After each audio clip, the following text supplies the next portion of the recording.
So I messed around with the preload, stiffened it up a little bit. We'll see what that does. That was a good call. So I got my rear brake. It's like learning how to ride all over again. We're just gonna take it easy.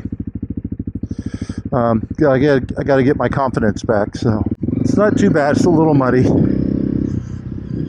Feel back.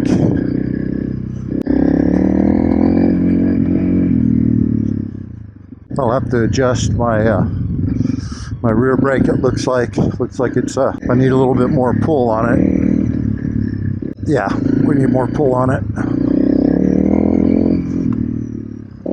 So yeah, this will just be the first ride since I crashed last time. So I'm taking it easy. I'm going to work on getting my confidence back. Let's do it.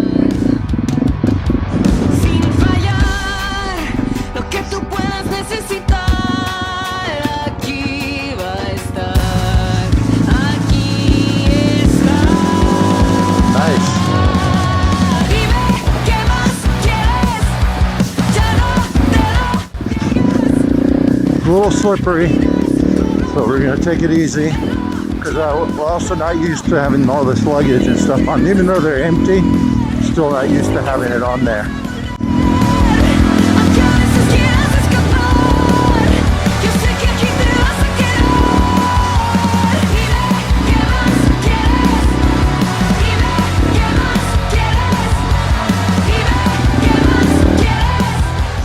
There are going to be quite a few puddles, I would think.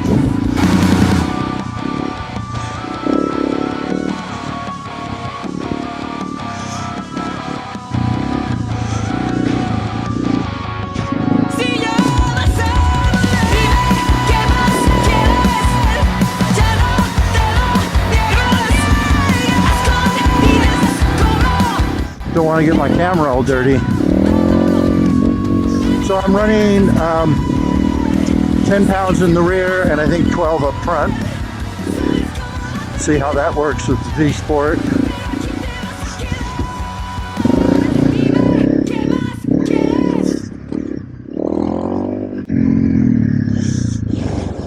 We'll just putt through this. I'll have to clean my lens.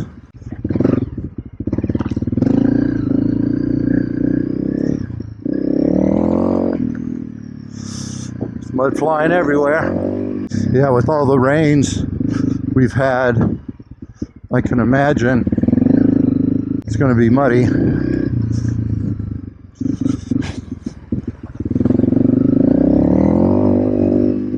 But yeah, you know, the airbag is really, you know, and it's not instant confidence, but it will help me regain my confidence. Because I'll be honest with you, I lost my confidence on that last one. So we're just taking it easy. Now I know why I wasn't locking up. I have my ABS on. Gotta take my ABS off. Yeah. Okay. Still want to adjust a little bit. It's a little close to the hand grip than I would like.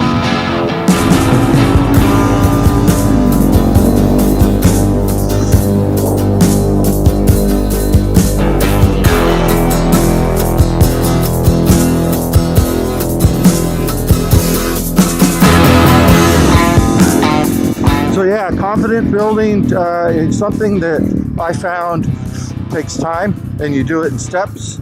I mean, it's basic confidence that you can navigate, you know, even simple stuff like this that you can normally blast through, but you got to feel how the bike's handling and how you're reacting to it, especially on a warm-up.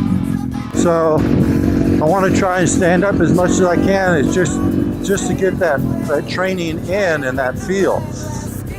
Shifting is my only problem, so I'm looking forward to getting the Recluse clutch, which I'm probably going to order and then put on after my New Mexico trip.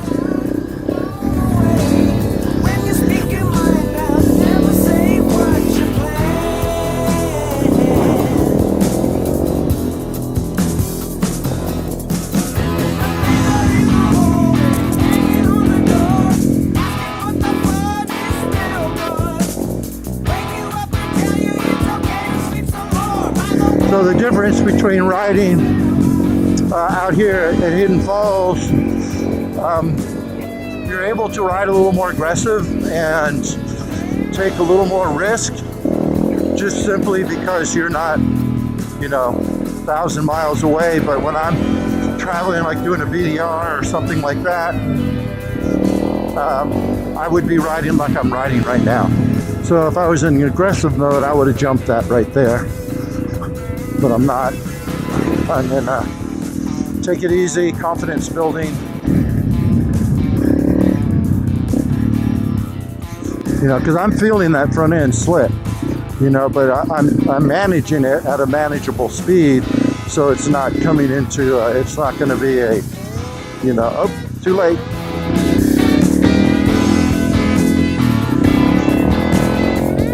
I mean, you really just got to ride how you ride.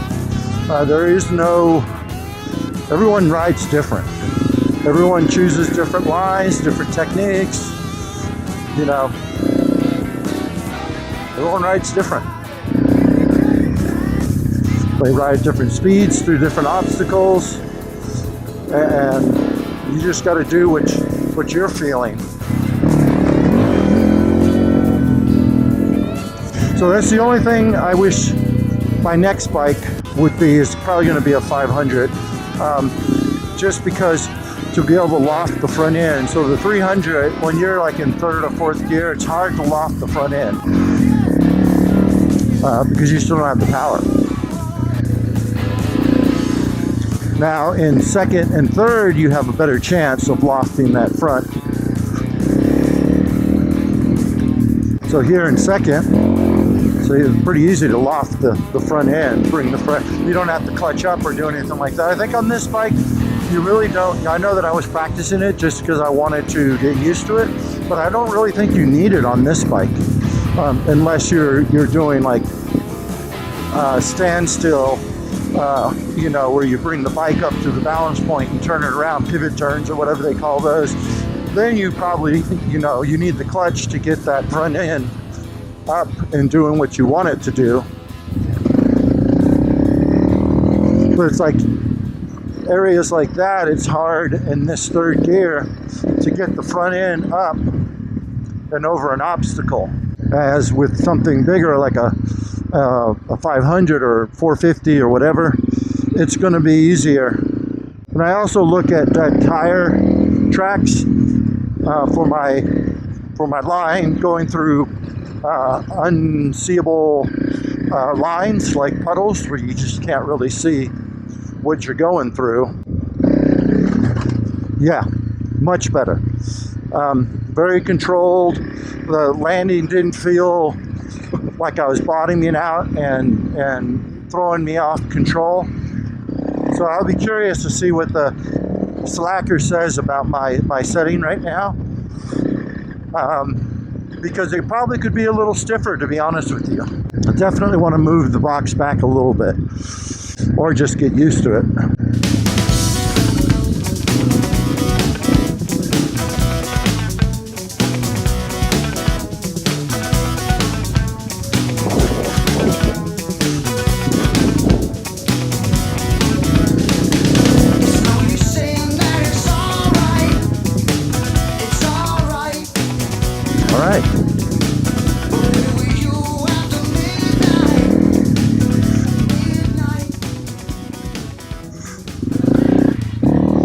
And even something like this looks very benign, but it's slippery. It just hasn't had the crust broken yet.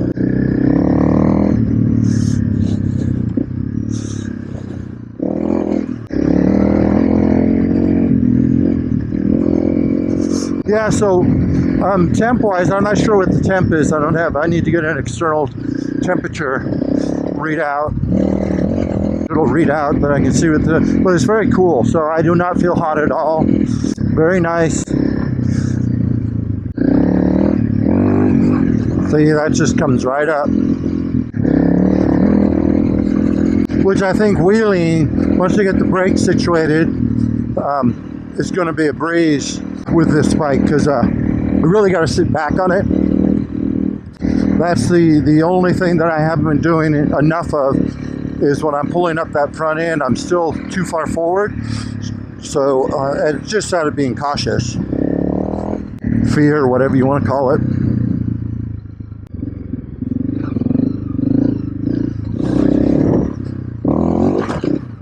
Yeah, see that? Before I stiffened up the rear, that would have been harsh. So that felt pretty good. Again, all that stuff right there is very slippery.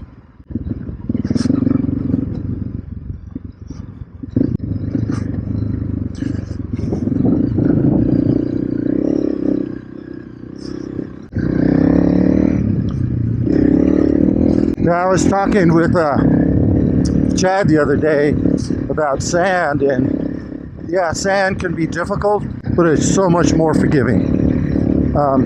I'll take sand any day over muddy, really slippery, muddy, rocky conditions any day. I think the sand is going to be more predictable and more forgiving than like this hard stuff right here,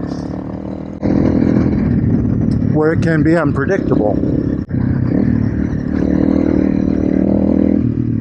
So I'm trying to get a sense of how this bag feels compared to my Elite armor, my Elite plastic elbows. I know that any elbow pad before this was very uncomfortable after a while. My bursitis on my elbows is very sensitive.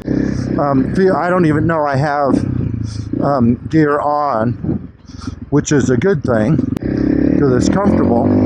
We'll just have to see what the protection's like. Now you can remove the protection from the elbows, and you can run like Elite if you wanted to, plastic one over it, or insert something harder if you want, or put something, put the jacket over.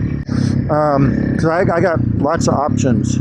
I have slip-ons that give me that are not hard plastic, but they're good protection, Elite, that I can put on underneath this for the elbows. The shoulders, back, and all that, you're protected 100%. It's just the elbows, being your forearm is not airbagged, which I kind of wish it was. I wish they brought that airbag all the way down to your wrist. You know, the full thing of your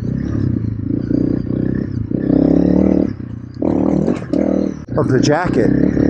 You know, because then that gives you forearm protection, elbow protection, and so on. So my only complaint about, I mean, it's a newly released product.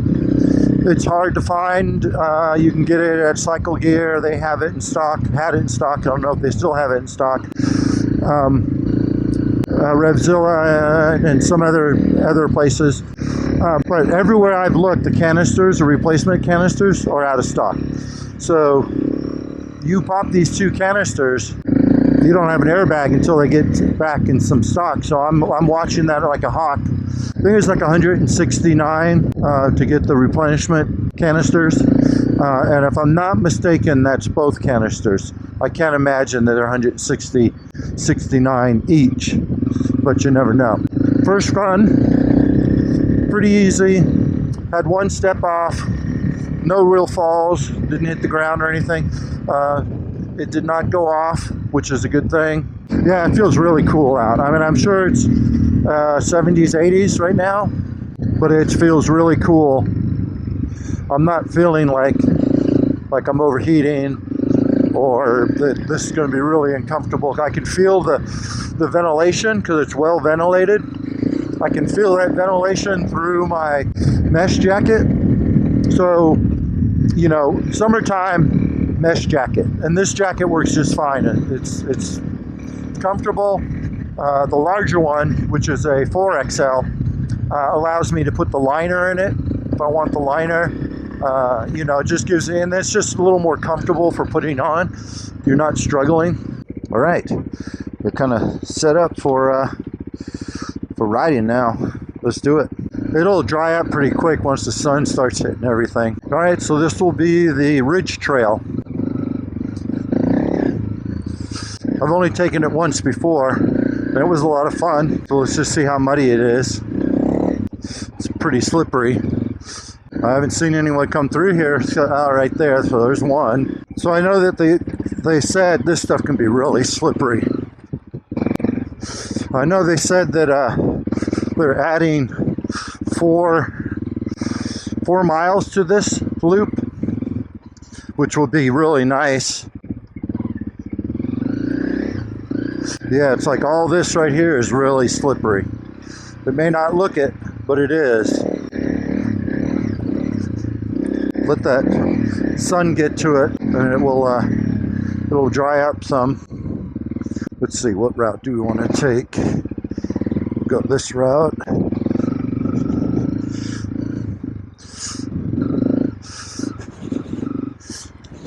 It's a tight trail. Danger. Danger, Will Robinson, danger. Okay. Slippery, slippery, I tell ya. This is just trail riding.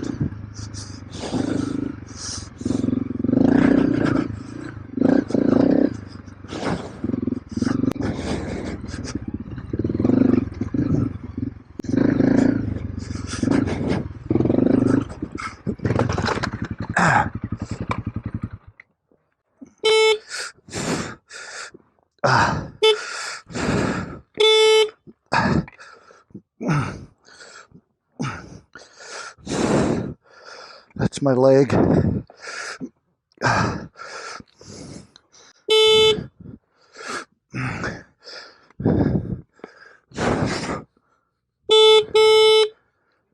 Yes, please. It's stuck on my ankle and my leg. Oh, fuck. Thank God I got protection on. I just want to get my leg.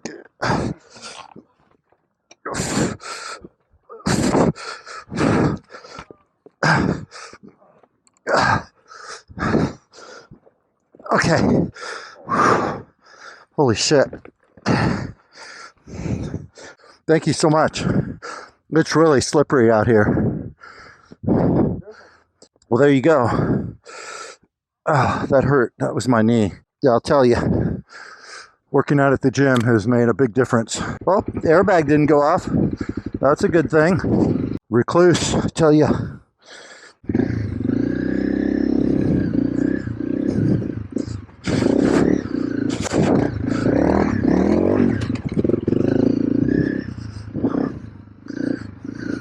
That's that granny gear.